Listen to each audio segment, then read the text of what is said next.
Hello, ladies and gentlemen. Today is November 3rd. That's right, November 3rd. The year's almost over. Are you ready? Probably not. If you're not doing anything tonight, and since everybody has TV or some Amazon Prime account floating around, tonight, two games on national television. One, the Eagles versus the Houston Texans, undefeated. Just want to make sure everybody knew that. And then still the World Series tonight. That's right. Game 5 here in Philadelphia, the Phillies and the Houston Astros. It's a little loud. I don't know if you've flipped through the channels. Fox, be my guest. Apparently, Michael thinks that I just projected that the Phillies were going to win. Well, yeah, Michael, if there's a parade, let's say that there's a parade, I'm going to be late to Orlando next week. I got a parade to go to. You know what I mean? All right. I mean, I think that's fair. I mean, if there's a parade, let's be honest, and Yeah. you know they're going to be greasing all of the poles because you know what happens with You're Phillies right. fans. I just don't know how that works because, like, they still make it onto the poll. So I don't know if it actually does anything other than it's a good newspaper story. But I digress. Right. You see that? I can't. I just giving little people some love, but that's okay. We can dish it out too. We can take the heat. I love the kitchen, right? That's the saying. You can't take the heat. Get out of the kitchen. All right, let me do some announcements and some housekeeping, and then we're going to get into some good stuff here. Appreciate everybody for jumping in or listening in, because obviously we record these and put them online after the fact. So MSPinitiative.com, this and every session we've ever done will be here under sessions. Find them in podcast or video format. Pick your poison. Next week at IT Nation and a bunch of other things that are happening in Orlando, because we know that this is a busy week in MSP land. We, after all of these scheduled events, are going to be doing a multi-vendor community block party at Icon Park in Orlando with the big Ferris wheel, bringing in the All-American Rejects. We have a cigar lounge and a photo booth and a karaoke place and, all sorts of craziness, right? It's almost like a, Six Flags Great Adventure MSP edition with a concert bolted on. So that being said, absolutely free. We want you to come out. Go to mspinitiative.com/Orlando. Click here, register. It's going to be a great time. I suspect we'll have between 1,500 and 2,000 people there. No joke. Write it down. Come back and remind me that I said it in this recording. Last thing I want to put in here is the Channel Strong Tour. We did 8 of these this year. The last one is coming up a few weeks after all the festivities in Florida and Atlanta. So if you're in these areas, literally drive down the street from 2 to 6 in your backyard, host these at MSPs in their parking lots, grab a sandwich, grab a beer, we talk shop. Lots of good things come out of this, right? Because we figure out who's doing what and we learn a few things. So that being said, that's all the housekeeping. It's out there, mspinitiative.com. Today, my special guest for the first time, Michael from Solutions Granted. Michael, how are you doing today, my friend? Doing well, sir. Doing well. Where are you based out? Feeling a little abused with all of this Philadelphia stuff that you've got going on here. And here's why. I mean, so I'm a Washington Capitals. I'm a Washington Capitals fan. Okay. So, you can already see where this is going. I'm not a Commanders fan. Wait a minute. How can you be one and not the other? So I was in the Army for 9 years. I'm a transplant to this area. Grew up a Cleveland Browns, Cleveland Indians. Obviously, Ohio at that point in time when I was growing up didn't have a hockey team. Ended up here in '93 in a military unit. And it's kind of a bunch of guys that loved hockey and brought me into the fold. And I'm a Capitals fan. And it's my sport. I mean, I prefer hockey over all other sports. I mean, listen. You know what's happened. I mean, in Philadelphia, it used to be 4 for 4, right? And then they added a soccer team. I admit I've only been to one of those games. Not a huge soccer guy, but all of that being said, football rules in this town. Of course, you still got the Broad Street Bullies crowd, from back in the day that just live off those championships from before I was born. But hey, their statues, they love it. They have their thing, all good. I mean, you guys are loving Bryce Harper right now. You were booing him at the beginning of the season, but you're loving him today. Yeah, definitely wasn't doing good. I want to remind everybody he signed a 13-year contract here in Philadelphia. So dude's not going anywhere. And all that being said, I mean, if you look at the contracts now, that looks like a hometown discount based on what's happening. But such is sports, right? The next contract's always bigger than the last one. And unless you're in the NFL where, the only thing that really counts is guaranteed money and they can cut you at any time. So I think Bryce Harper, with the MLB, it's a guaranteed contract. So if the dude doesn't play, still getting paid. And that's just how cookie crumbles. Wish we were all Here's a, getting paid that way. here's a good trivia question for you. Do you Sure. know who the first athlete was that got $1 million contract? Any sport, doesn't matter. He was the very first one. And I said he, so I'm narrowing it down for you a little bit. Got to be going late 80s, early 90s. Um, I don't know who. Nolan Ryan. Nolan Ryan. There you go. Yeah, he was the very first one to get $1 million contract. He kind of started it all. And I'm sure there's a lot of fanfare when he got that $1 million contract.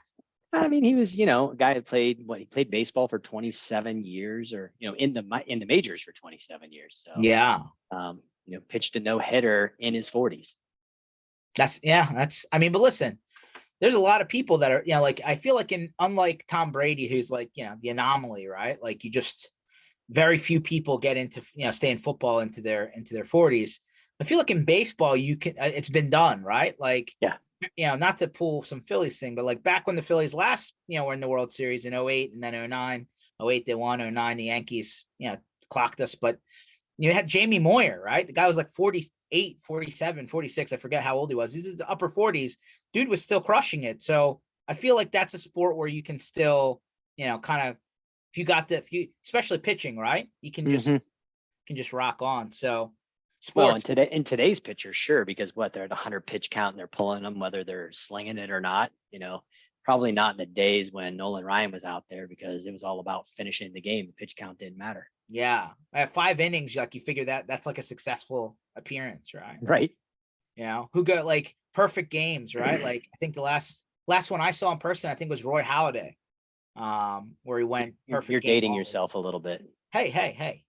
I know he died. He was flying his plane. I don't know what he did, but not, that just means it's the last one I saw, like, in the ballpark. I was there, Right. Mark it down on the calendar. But anyway, Michael, so we heard you were in the military. Well, I guess we'll give you a pass on you didn't have a hockey team, so you're following, Washington now. So I assume you're still doing the Browns football, whatever. And I'm actually coaching my son's flag football team, and we happen to be the Browns this year. There you go. Perfect. And by the way, did you hear that they might, that he's the Commanders owner, Snyder's now potentially going to sell the team after all of this fanfare. So could be probably not good for Eagles fans, because, anyone competent will do better, but probably good for the NFL if that happens. Yeah, probably good. And I think he's going to get one hell of a payday from the sounds of it. Oh, billions. I mean, no question. Billions, and plural billions. So then how did you sneak into technology land, right? Like, were you doing technology in the military, or how did that work? No, I wasn't. So had been in the Army for 9 years, kind of was at that point. It's like, hey, if I go another year, I'm halfway to retirement. But then I got picked up on an assignment to go overseas, and I was going to be gone for 13 months. Just didn't want to be gone again. Didn't want to miss my family, didn't want to miss all of that. It's like, okay, well, now is the time to exit if I'm going to do it. Got out. Honestly, was going law enforcement. That's what I wanted to do. I was going to go, follow that. Really had my eye on going to work for the U.S. Marshals. Wanted to go be in that world. And these 3 retired Army colonels here in the Washington, D.C. area that knew somebody that knew me, knew where I was coming from, knew what kind of security clearance I had, brought me in for an interview, and kind of started the journey in 1997. And it's my story of dumb luck, is what I call it. Nobody in my family. It's who you know, not what you know. But well, it was definitely that. But I got bored as a government contractor. I liked it. It helped me, but I wanted to learn more. I wanted to do more. And as a government contractor, when you're in some of these contracts, they just want you to do what you've been hired to do, and they've got you in a position that's important to them, and it's billable. And I stepped out into the commercial space in the wrong time, right around the .com failure, and found myself on unemployment. And I was just freaking mad at the world.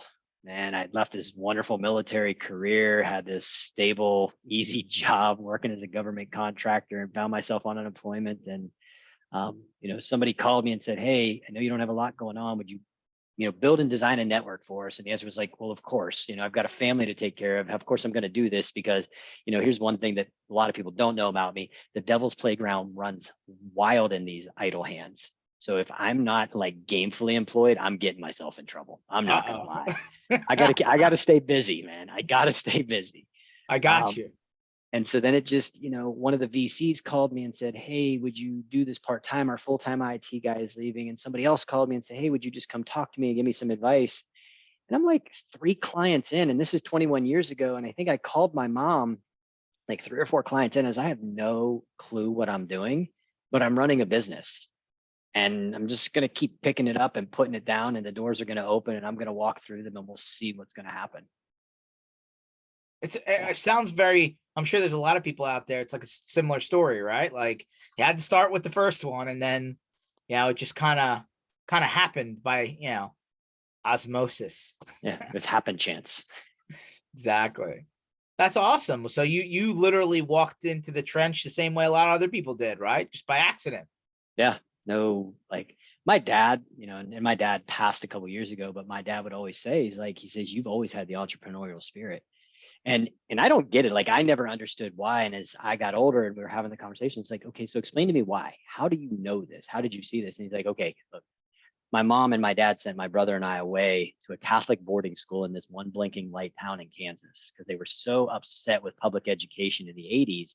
It's like, we're going to get you a better education at all costs. So they sent us away. One of the best things my parents ever did for me. It was amazing. All boys Catholic boarding school. Like it was fantastic. But I wasn't happy with the allowance I was getting. And I think I was getting like $5 a month was my allowance. And this is like 1986. And so I would wander into town. I'd go buy a bunch of little Debbies. I'd bring them back to the dormitory and I'd sell them so that I could take my 5 and turn it into more. And it was like, well, that's just smart. If I want more money, I got to go make more money. And I'm going to find a way to do it, not knocking over a bank or doing something bad. And so that's how my dad said he knew. He said he knew it was there. And I'm like, that just seems like pure logic to me. That's so funny because I went to Catholic school K through 12. My parents immigrated into the country, first generation, but of course they wanted everything to be good and didn't want me to fall into bad things. So it's kind of similar in like 7th grade, like at school they would sell like juice and milk and iced tea, right? But I come in with lunch and like a soda. And then if you forget your lunch, they give you a pretzel, they give you whatever, and then you have to pay the next day. So like I would come in and like one time I brought 2 cans of soda and I sold one. And then all of a sudden I was taking orders for soda. Like it got to the point where like I had like a little soda ring, right? I had like a kid in each grade level, and like I come in with duffel bags full of soda, and like I sold like $3,000 of soda in like a couple months. Did you get busted? Oh, totally busted. Yeah. Did you have to donate the money to the church? No. That seems like something the Catholic Church would do. Yeah. So I was walking down the hallway one day and like the assistant principal starts walking next to me. She's like, so I hear you're selling soda. I'm like, uh-huh. She's like, we would ask you to stop selling soda. I was like, did I break a rule? No, we're just asking nicely. That's kind of sort of how the conversation went. I was like, oh, okay. Yeah. So that's funny. That's so I feel you. I'm cut from the same cloth, I feel like. All right. So but that didn't feel abnormal to you, right? That no, just that was felt like, yeah, I guess, if that's the definition of what makes you an entrepreneur is like finding ways to be creative, to build your own success and, do those things, which I guess, as I say it out loud, of course, that's what it means. But, at a young age, it's just like, well, mom and dad aren't going to give it to me. So I'm going to find a way to get it the right way. Oh, well, I was told at a young age, hey, you're not getting any extra money. You got to go work if you want anything else. So I got the message loud and clear. So I was probably working before I was legally supposed to. I digress. It definitely got me, understanding how the world spins, right? Nothing's free. Yeah. So, so you backed into effectively IT, I guess they rebranded it MSP down the road, land on your own. How far did that go? So, this started in about 2001, and I went back to the government, got a facility clearance, had some FTEs that I was pushing back to the government, was doing that VAR kind of MSP hybrid work, because back then it wasn't really MSP, did a full transition to being an MSP. And, it was probably about 2009. I was really not happy. My bedside manner with the I can't print, I forgot my password was really frustrating me. The 10 o'clock at night, this is a panic 911 drill because I can't print. And let's be honest, because you're too damn stupid to understand that little blinky light's telling you need paper or toner. That's not something that I'm going to fix for you. And maybe if we're at that place, maybe you just need to go back to pen and paper because this computer thing is not right for you. But that's not the message you really can give somebody. I mean, it's all the words that I'm thinking and the things that I'm acting. And when you have those hard feelings, you don't hide them well, or at least I don't. Like I'm like sure thing. If I'm angry, good and damn well I'm angry. There's no hiding it. Like I don't hide my feelings well. If I'm happy, you know it. If I'm sad, you know it. And if I'm angry, you sure know it. I feel like you're from the Northeast. A little bit. I mean, I grew up in Ohio, and I've spent the majority of my adult life in the South, but it just like I don't do stupid well is my problem. And it just, Can you imagine how many people today in 2022 are saying the same damn thing? Because it's still happening. Let's be honest. does. So, we made a decision, or maybe I made a decision that says like, hey, let's become something different. Let's kind of move away from where we can get impacted. Let's become a firewall management monitoring company. I was like, all right, cool, let's do it. I mean, like we were already kind of in bed with SonicWall. We were doing things. It was treating us well. I mean, obviously these are pre-Dell days and everybody still really loves SonicWall. And, so we're doing well. We become the North American Partner of the Year in one short year. And we knew we were onto something. And we started to see that MSPs, because we still looked at ourselves like an MSP, because there was no such thing as an MSSP back then. It's true. Like they were struggling with security. And coming out of the military and having that security mindset and translating that physical security to cybersecurity, it clicks. It works for me. It's easy. I can see through it. It's not a struggle. And so we started saying, well, hey, maybe we can do this for MSPs. But back then that 2-tier selling thing was highly frowned upon. Like contractually, don't do it. You're going to get in trouble. But I will say, SonicWall, I don't know if they really turned a blind eye to me or they just tolerated the success that I was bringing to them and for me. And then, the MSSP thing started to come around and we weren't okay with being an MSSP. We wanted to be a master managed security services provider. And it was a term that some people weren't so happy with or so enthralled with this idea because I was told by one individual at one organization that, it's a little arrogant to say that. It's a little condescending. And it's like, well, it's not the point. It's just, you're a provider to providers. So come up with a better name. But it felt like the right name for me. Obviously, the industry has adopted that name today. It's and there's true. lots of us out there that are doing it. But it was 8 years ago. Yeah. 7 or 8 years ago today that we made the decisions like, okay, we're not going direct anymore. We're not going after the end user. We're going to try to build out our own channel. We're going to try to make this a MSP, VAR, young, early journey MSSP game that they need a 24/7 SOC. They need threat hunters. They need an incident response team. They need somebody it just becomes an extension of their organization. And I wanted to do things different. And the one thing that was most important to me is we were never going to have a contract. We were going to do everything as a month-to-month service agreement with no annuals and no minimum so that everybody would have a home. You still do that today? Still do. And I mean, it's amazing. Like the amount of people that come over to us because they get frustrated with 3-year commits and I'm not going to mention any names because I'm not trying to, make any of the 800-pound gorillas. We all know what you're talking about. Well, I'm not making any of the 800-pound gorillas angry with me. That's fine. That's fine. But yeah, I think and for me, like I have a less than 1% attrition rate. And so Nice. what do I need a piece of paper to fight for? Because that's what it's going to be. It's like, okay, who's going to outmaneuver who's got more attorneys, who's got more money that they're willing to waste on an attorney to fight over a piece of paper, because that's what it will become. If we're doing our job right, if we're delivering, if we're always there for you, I'm human. I promise you, give me a day to make a mistake and you'll find it, because I'm good at making mistakes, but I'm far better at making my mistakes right. And that's all I ever ask anybody to do, is just give me a chance to make it right. And I think for me, it's a good story. It feels honest. It feels honorable. And, I've got a couple kids and I've got one son, and, my one son, it's like, That's all I want him to be. I just want him to grow up to be honest, honorable, and ethical. And I want him to do the right thing when nobody's looking. Yeah, it sounds like the Catholic school motto from back when, but I feel like in 2022, easier said than done. I mean, yeah, the Catholic guilt thing runs strong in me too. Oh I'm not yeah, gonna lie. 100%. Yeah, tell me I've done something wrong and I realize it. It's like, I'm a beat dog. You're right. I was wrong. I shouldn't have done that. Yeah. So let's zoom out, right? So Solutions Granted is the name of the company. Yep. Okay. Master MSSP, if that's correct terminology. Why would somebody, other than really good way of doing business, by the way, I subscribe to exactly what you're saying, and I love that. I think most people would prefer everybody did that.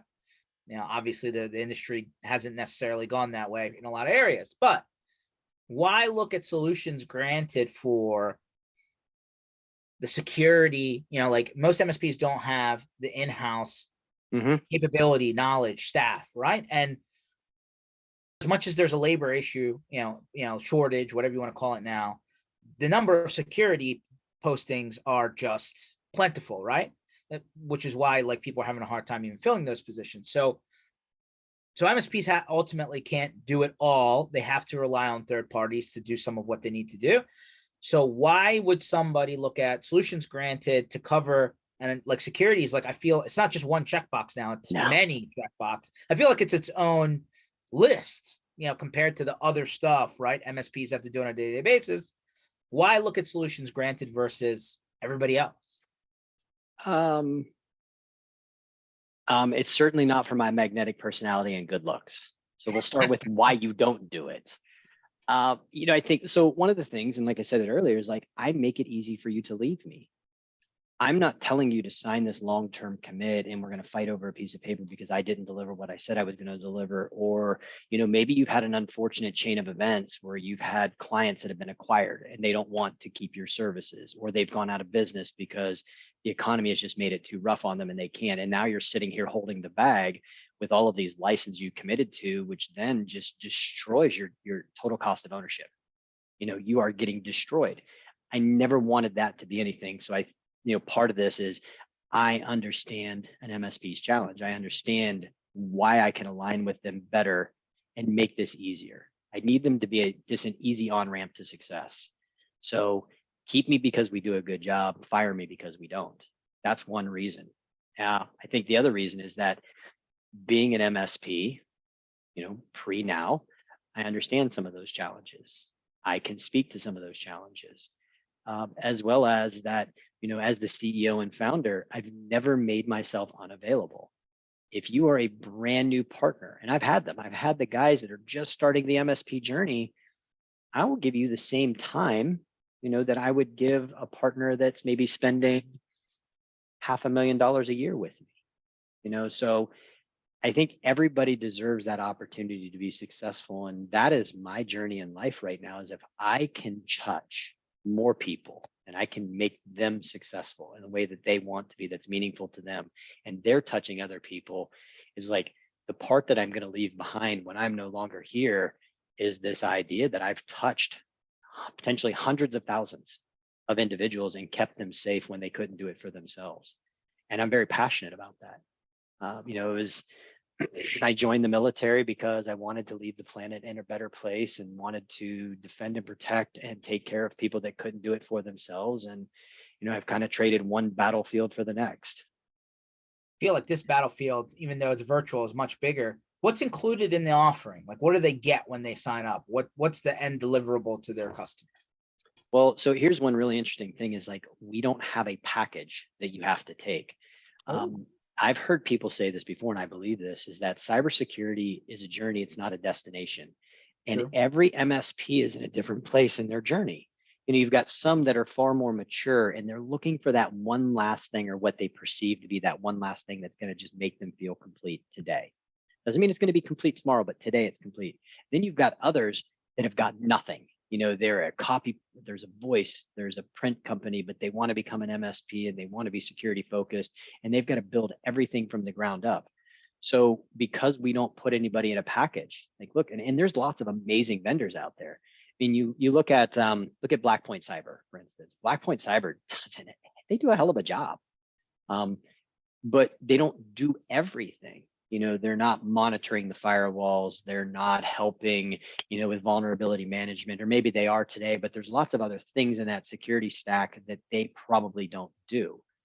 But then, you look at somebody like Huntress, big, huge name in the industry, and they've been incredibly disruptive in changing the idea about, and their tagline is the security for the 99%, because they're trying to make it available to everyone. But again, they've got their focus. So, we look at partners and where they're at, and we try to understand is like, hey, if you're using Huntress today and you love it, and you've got that Windows Defender integration, and you've got that full MDR, and ride that horse until that horse can't ride anymore. Just, drive that car like you stole it. But you need something to help you with 365 to secure that cloud asset, or you need that firewall monitored, or you need vulnerability management. You need somebody to help you along with your compliance. It's all of these other pieces. So let me fit in where I can fit in that's meaningful for you. And then some point in time, if you're getting a little bit tired of the vendor sprawl, and maybe you want to pull something back from whomever it may be, or you're getting Sentinel-1 from PAX8, and all of a sudden you realize, hey, Sentinel-1's great, but nobody's monitoring it. So I don't have a SOC. I don't have anybody at 2 a.m. on a Tuesday when that little blinky light's going to town telling you danger, Will Robinson, danger. Somebody needs to hear that, because that's what the EDRs are going to tell you. And that's, Sentinel-1 or CrowdStrike or Carbon Black or Cylance, or, keep running down the list. They all do a fantastic job of telling you, but only if you're listening. So, it's one thing that I think makes us a little bit different is no contracts, and I'm going to meet you where you are. That's awesome. So like we said, there's to get a 300, and listen, it's constantly evolving. Let's be honest, right? Like what the security conversation today, 6 months from now, there could be more, and I expect there to be, but there's many pieces in between this circle of this is what it looks like to have an actual modern day security practice. And so your position is, here's the menu. Like I'm at a diner, right? You want the all-star special? Great. If not, you pick and choose what you want. Yeah, I mean, it's giving advice and guidance, and if I don't know it, and let's say you're looking for a PAM, or you're looking for identity and access management, I'm going to bow out gracefully and say, hey, I think these are the vendors that you want to talk to. I'm not doing that today. I might be working on something that I'm going to bring later, but I'm not trying to sell you something to just have you find out later that I don't have it. I tap out. I tap out quick, and I think the other thing that makes us different is nobody's ever going to tell you that we ever slung mud. If somebody says, well, I've got 4 to 5 with ConnectWise, man, why are you talking to me? I mean, look, I know why you're talking to me, but you tell me why you're talking to me, because you're not talking to me because that solution's awful. You're not talking to me because they don't deliver, because I know they do. So what is it that's got you on this journey? And I think that's a refreshing way of delivering sometimes, because it feels like most organizations are all about selling you for the sake of selling you, and not selling you because they actually believe what they're saying is the absolute truth. Yeah. Well, it's a little bit of the big man blueprint, if you would, the playbook.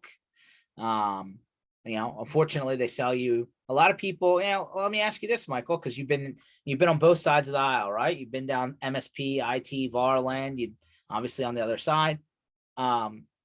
I mean, a lot of people paint a great picture, right? How many times have you heard, oh, single pane of glass? Never was a single pane of glass. How many times have you heard, oh, all of these tools literally automate 80% of the way. You just need to do 1, 2, and 3. And it's like, that didn't happen. Or, hey, yeah, you can actually get a hold of us. And it's like, yeah, we'll get back to you in 4 weeks. So, there's a lot of great stories out there, but they don't always come true. I feel like it's more fairy tale in Disneyland than it is actual reality. I agree. I mean, I will tell you, like, one of the more amazing things that's happened to us over the last 2 years is like, we've been getting a lot of people calling us that haven't seen us on the road, whether it's been an IT Nation or a DattoCon or ASCII or wherever we're out there kind of, doing what we do. But they're picking up on us on Reddit. And Reddit, to me, kind of like, this is like the whole Festivus. If you remember, Seinfeld and Festivus was the public air. Yeah, for the public airing of grievances. It's like, but that's what Reddit has always felt like to me. It's like the public airing of grievance where people are just getting slaughtered out there. I've gotten more good press and more people saying kind things about us on Reddit. And so for me, that is my litmus test at the moment. Is like, does Reddit continue to speak well about us? And are people just independently saying things that we're not influencing? And if they are, well, then okay, we're doing it good today. And then if something ever gets said bad about us, like, okay, well, let's think about this. Let's reflect on it. Let's talk about it. What can we do? Even if there's only a 2% truth in it, well, what can we do to take care of that 2%? Yeah. Reddit. Don't get me started. I feel like we Oh, can get onto a tangent. it's I not, I listen. mean, I don't agree with much of it, but it is Yeah. interesting occasionally that there are some truth tellers out there, and there are some people out there that are trying to not just tell the bad side, but tell the good side. And I wish there was more of that. Yeah. I feel like, as all things go, bad travels faster than good. And, sometimes people like to keyboard warrior things, right? Like, it's always frustrated me, right? Somebody goes to Reddit to ask a support question. I'm like, did you just pick up the phone and just call and get the answer? Like, why was this the first place? I don't get it, but I don't know. I digress. I People mean, don't like confrontation. like, is it There's confrontation if I'm just calling to get help?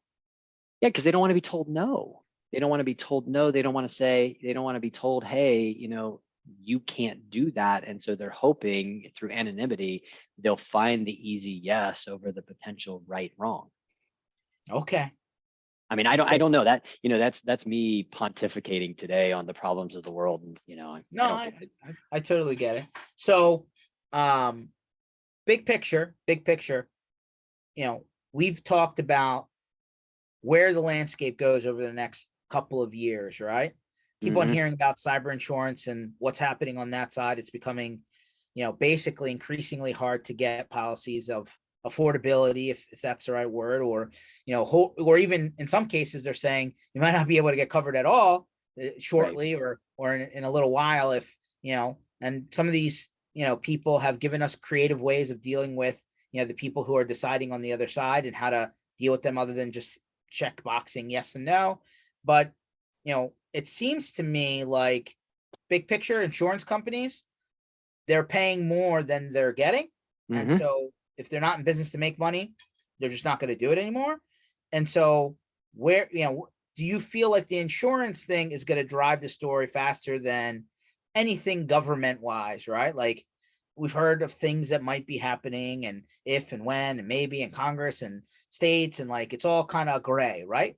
It's all not real until it happens. So do you think the insurance industry is already ahead of this and they're going to set the foundation, or who's going to ultimately control the whip here? Uh, so, I mean, that's a really tough question. I think that there's lots of different ways to look at this. The insurance industry is like going to Vegas. The house is always going to win. There's going to be a time where somebody beats the house, but overall, the house always wins. And unfortunately, when the insurance industry came into cyber, the actuaries didn't know what they were doing. They didn't know what Mhm. they were insuring. They didn't really know what the risk was. And so now, as the industry's had a chance to mature a little bit, they're starting to understand. What I will say though is that for the MSPs or MSSPs or organizations that are doing the right things and can demonstrate that they've been doing the right things. And when I say doing the right things, I'm not talking about, just the simple things that we talk about today. I'm talking about the foundational pieces from 2 decades ago that are still the right things to do today. Like for my organization, like we're still not having a problem getting cyber in policies. And we've got a large, massive policy because we upped it this year. And yes, it costs me more money, but I'm also talking about adding millions of dollars of coverage additionally to what we already had. So if you're doing the right things and you can demonstrate it, I think that the acceptable risk that the insurance companies see on taking on you, they're going to insure you. But the problem has been is that, and with no disrespect, I mean it's confrontational, MSPs aren't doing the right things. And I've got the numbers behind this. 87% of the compromises, incidents, events that we respond to come from a couple basic things that continue to cause problems. MFA being a huge contributor. Was it RSA? Microsoft said 1.2 million accounts go compromised every month and 99.3% of them don't have MFA.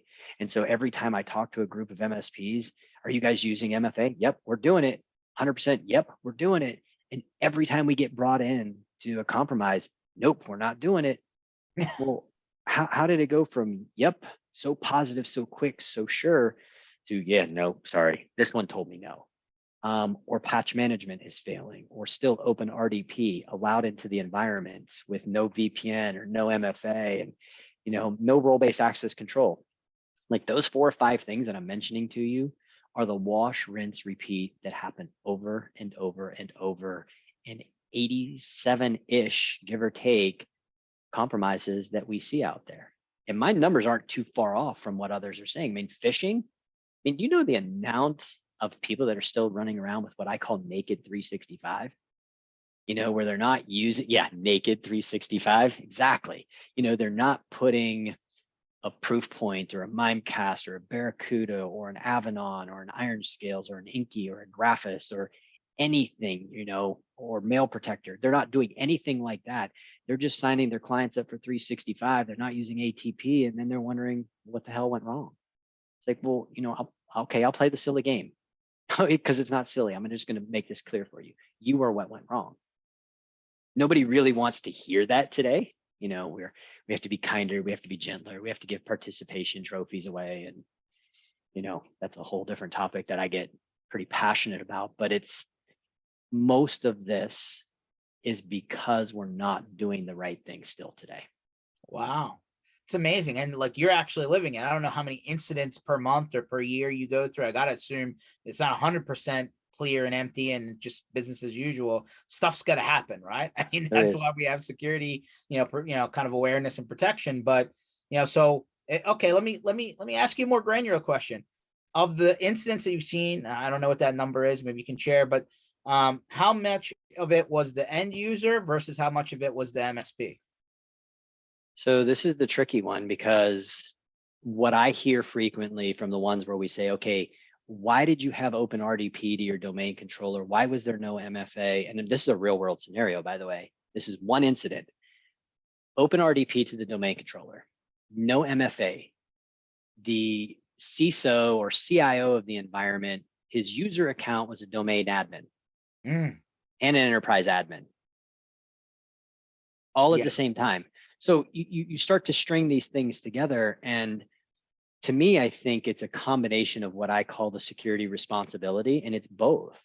It is the fact of the end user is not doing what the MSP told them to do. The MSP is not being forceful enough to mandate that the end user do what you're telling them to do. It's a lot like going to your surgeon and your surgeon says, hey, cool, I can fix your problem, but I need you to not drink alcohol, not smoke, and let's see if we can get you to lose 5 pounds in the next 30 days before I take you under the knife. Because if you'll do those 3 things for me, I guarantee you'll be right as rain. We'll get you through this. We'll get you through rehab, and everything that you've been experiencing just goes away. And you look at the surgeon and say, I'm not doing it. Give me another option. This losing 5 pounds is too hard, or man, I can't give up smoking, or, whatever it is, but that's what's happening today. It's got to get to the point where, as a community, the users have to be responsible for their actions. The MSPs have to be responsible for their actions. The MSSP supporting the MSPs have to be responsible for their actions. And the software developers, the manufacturers, the people that are giving us the code or the technology or the hardware, whatever, they have to be responsible for their actions and stop pointing the finger and start making it a real team. You look at a group of firefighters that goes into a building, or police officers that respond, or the military that goes out. If one team member doesn't come home, it's a devastating failure to the entire team. But we as a community, we're not seeing these single failures as devastating. Oh, the technology failed, so let's rip it out and get rid of it. Well, the technology didn't fail you. You weren't doing your part to monitor it, or you didn't configure it to the best of its ability. Your user didn't follow best practices, and the CEO said, I'm not going to use MFA because, it's just too hard for me, but everybody else is going to do it. Well, you're the target. Like I had last week, I get targeted all the time. 3 of my employees got text messages last week, not from my phone number. It wasn't even a good spoof. It was some random phone number out there that they were saying, hey, I need you to do me a favor. Tell me when you got this text message, Michael Crean, I need you to do something for me. Trying to imitate who I was. Somehow they got my employees' phone numbers and then made it try to look. Now, thankfully, my employees were smarter. They didn't fall for it. One of them played along and, kind of got to a very funny point when we saw the dialogue that was going along. But this is the stuff that's happening out there. And people fall for this all the time. Oh, yeah, I'll go buy all of those, gift cards and, send them to whatever, or go to Western Union so that we can get this taken care of. It's my opinion, and this is a really, really tough one to get. If more MSPs will fire their customers for not adhering to what you know to be the right thing to do, not because you're bullying them, not because you're overcharging them, but because you're the subject matter expert and you know that if they do this, the chance of survival in the fight is far greater. If we don't start firing them, and I assume at some point in time, everybody has had to fire somebody, whether it be an employee, whether it be a client. And if you're doing it for the right reasons, it's a very empowering moment. It may feel bad right at that moment in time, but the next day, I promise you'll wake up, you'll breathe, and the birds will chirp and the sun will shine. And, you'll probably find that somebody else is willing to pay you more and nickel and dime you less and wear you out. To every email that you get is like, oh, them again. So I don't think that there's a simple way of saying, this is the point of failure. I think it's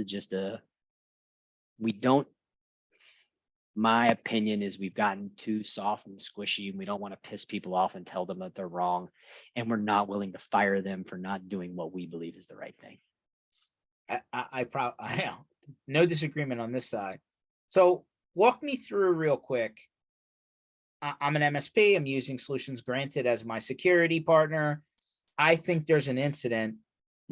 Before we even get to that point, is your contract with me or is it with my end customer? And how does that work from a line? Is it the shit rolls downhill, if you say, right? Or, who does the end customer even know you exist? How does this work?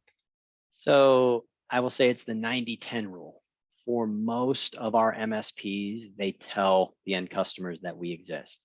Some of it is because we do have some pedigree behind us. Every year they list the top 250 MSSPs globally. When you're number 57 on the list, that means something. You're one of the top 100 in the world. So I get to claim that this year. We went from 110 or 111 last year to 57 this year. So our relationship is always with the MSP. I think it's critically important because I don't ever want one of my partners or new partners or MSPs to ever feel like I might go direct. I might end around them because I could offer a lower price, because what have we been conditioned in this country is to cut out the middleman. If you can go direct, you can get a better price. We don't do that. So we make sure that our relationship is with the MSP so that they know that we are the extension of their organization. I'm taking care of you so that you can take care of them. Doesn't mean that we won't all get on a call together. Doesn't mean we won't collaborate with it together, but we're not going to do it without you. Awesome. So then, all right, hopefully I've put in something in my MSA, right, that covers the services that I get from you. And if you haven't heard from my buddy Brad Gross, and we'll have him back on here probably after my man. Yeah, he wrote my MSA. Do that. Totally need to have that buttoned up and in English and in something that your customer agrees to. Okay, so let's say that all that's done and finished. The inevitable occurs, right? Something happens. All right, now what? How do they, as an MSP, engage you to say, I think something's nefarious happening? What do I do?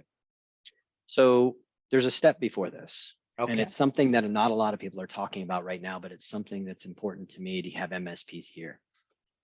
When the bad day happens, you have to have already known a couple pieces of information, because if somebody calls us and we're the incident response team and we're going to start this assessment, the first question I'm going to ask you is, do you have cybersecurity insurance?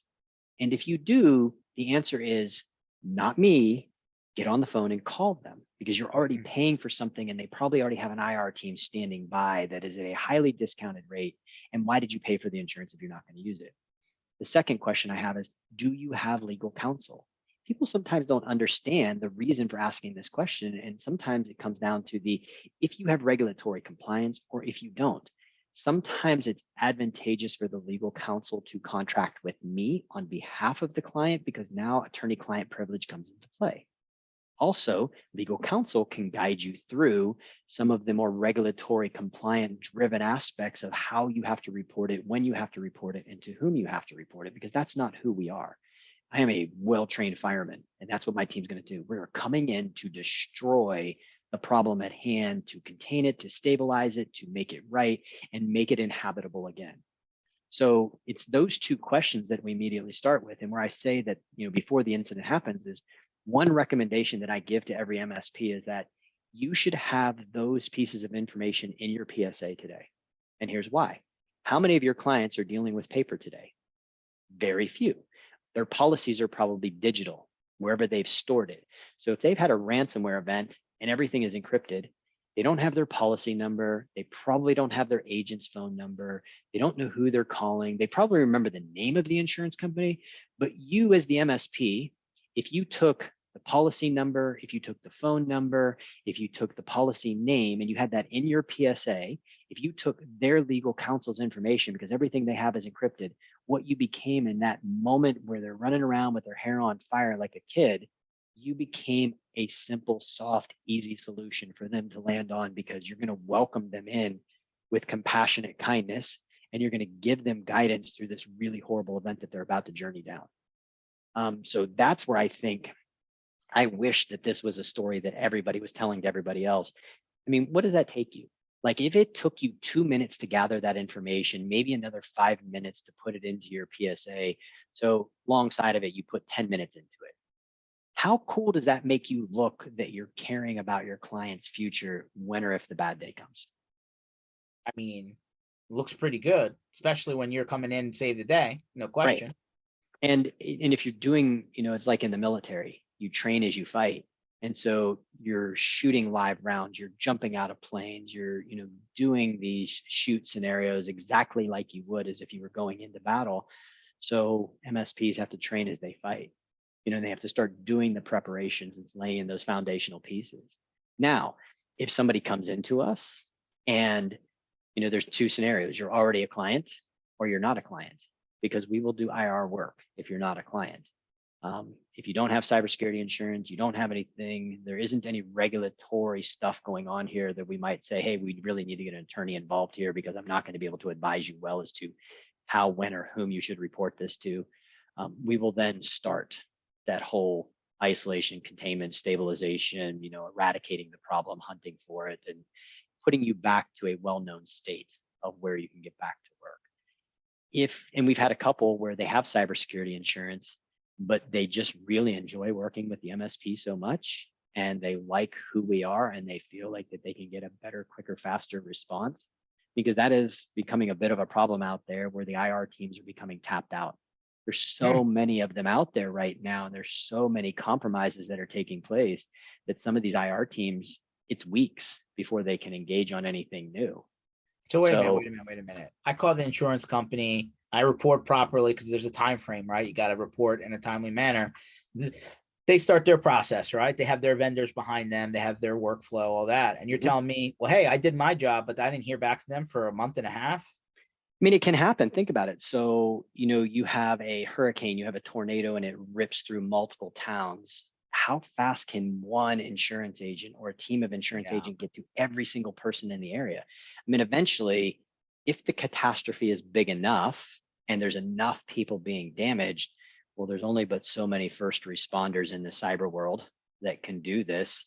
And so, you have to start looking for other viable options to maybe do something differently. And we already know it. I mean, you said it earlier. I mean, how many cybersecurity jobs are going unfilled right now today? So many. It's a ton. So, I mean, this is good for us, because we're supporting MSPs. We have this capability that we have IR capability that, it makes it easy for them if they can't get what they need. And we've been very fortunate. We did one, it's about 18 months ago for a very large transportation authority on the Pacific Northwest, where they had cyber insurance, but there was nobody that was willing to answer the phone on the weekend. Nobody was getting back to them. And so the MSP that was supporting them called us and said, hey, can you? And I'm at a lacrosse game and it's on a Sunday and I'm standing on the sidelines and I'm having a call, just trying to figure out the lay of the land and help them get through it. So it's, there's that side of it that it's not as easy and as clear as we would all hope. Wow. Yeah, I can only imagine, right? And like most, I would say most MSPs or even their end customers, right? Because if you follow Brad's rules of how you should do things, if Mhm. you should be mandating in your MSA, your services contract, that your end customer has a certain amount of coverage, right? And that you've reviewed it together and you agree that it's the proper coverage, and like you're not an insurance broker, right? But you want to make sure that certain things are covered so that, the MSP has their stuff, the end user has their stuff. You would hope between the two, you're going to have enough coverage to solve whatever the problem is. But at the end of the day, getting back to business running as usual, that's the big problem, right? It is. And I mean, and so what I will say is like through the event, and here's one thing we didn't touch on and you didn't do it. And I'm glad you didn't do it. And so I'm sure you know who Matt Lee is. I Oh mean, yeah. we all know the infamous Matt I Lee. can't You wait know, till they cut all their oh beards man, off next that's going to week. be amazing next week, right? Oh yeah. All kinds of it. I'm totally gonna Vin- be there to just Vince cause is mass losing his hysteria. beard. Matt's losing his Yeah. beard. There's all kinds of it. But the word breach, and you didn't do it. And I'm sure you've heard Matt say this before. Is like you don't use the word breach because there are some ramifications behind it. And so one of the pieces of education that we leave with MSPs is like, hey, call it an incident, call it an event, call it a compromise. Stay away from the B word.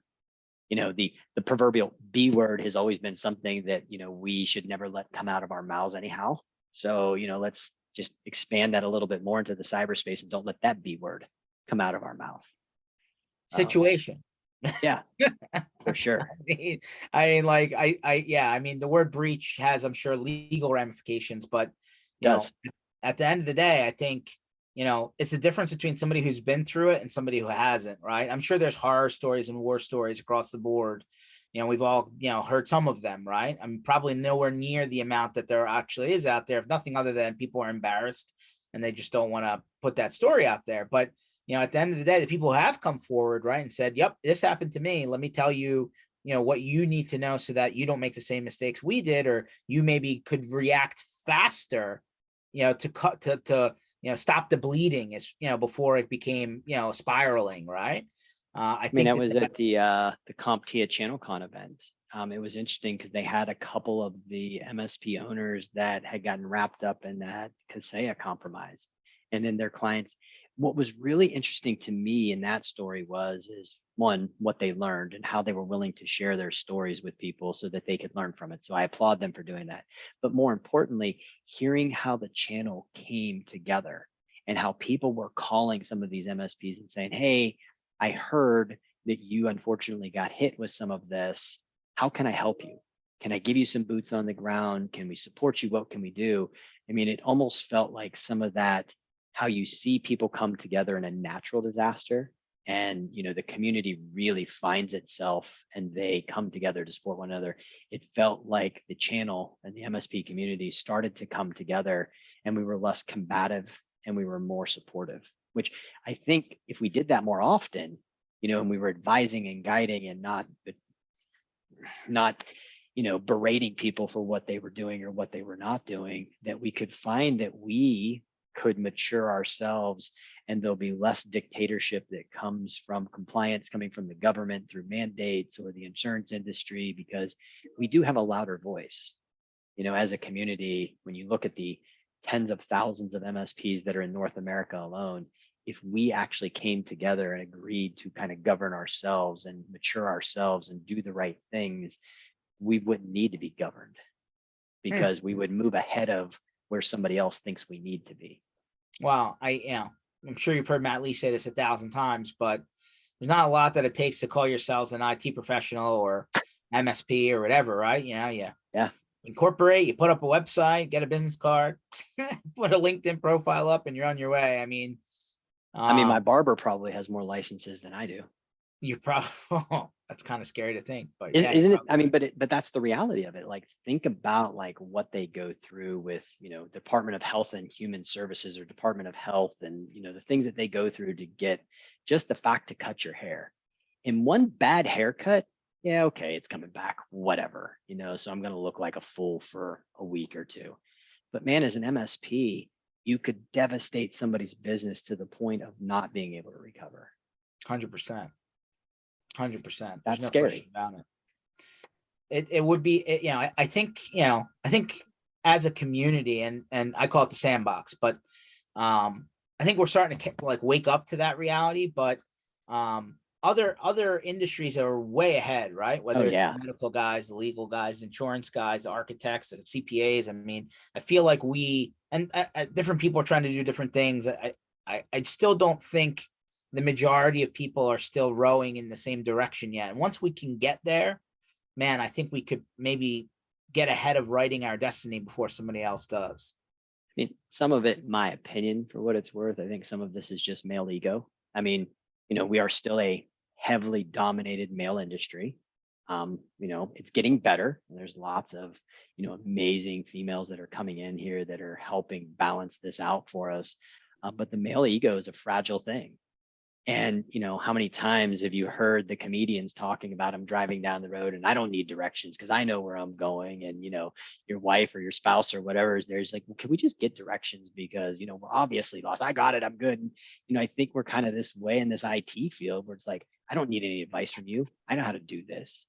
I know how to do that. And some of it is that when you can humble yourself to really express that you don't know what you don't know, how much smarter can you become almost instantaneously, because now the opportunity to learn is there. But when you think you know everything and you don't want to collaborate with anybody and you don't need anybody's opinion, advice, or guidance, like, man, you're setting yourself and everybody up behind you for failure.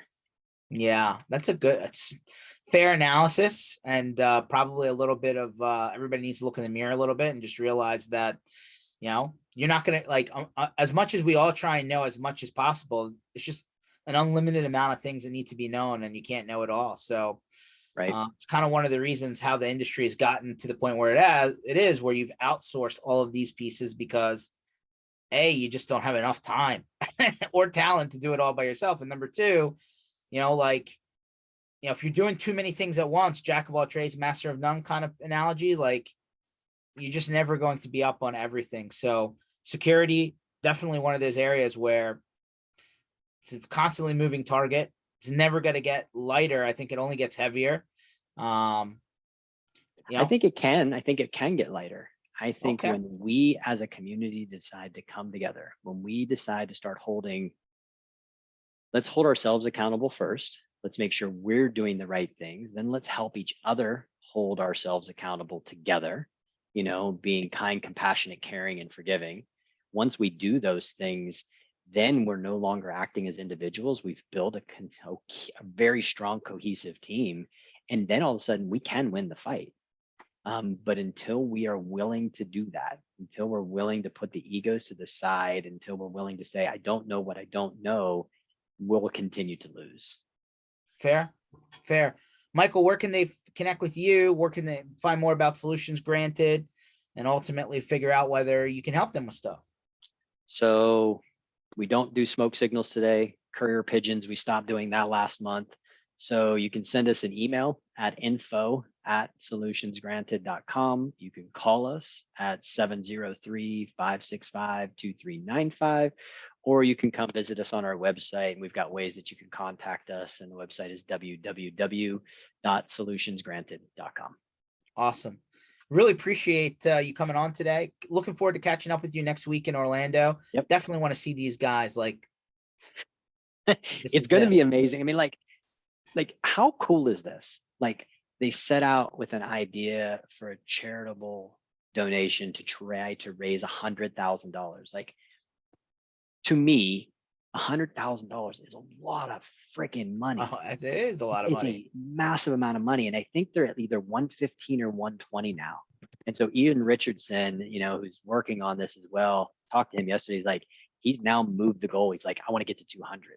was like, damn, Ian, it's like, that's a Well, massive lift. before we sign off, guys, and hopefully you guys are, here you go. This is it. If you go to cybermatlee.com, you'll see a link up top that says shave that beard, and you can kind of track their progress. They're at $120,823. You know, Michael was able to throw some in. We threw some in. We got them to 100 grand. Now they're actually going to do the shave, but like, hey, they want to break the ceiling on this, right? It's all for charity, by the way. You can see the Yeah. charities on the page.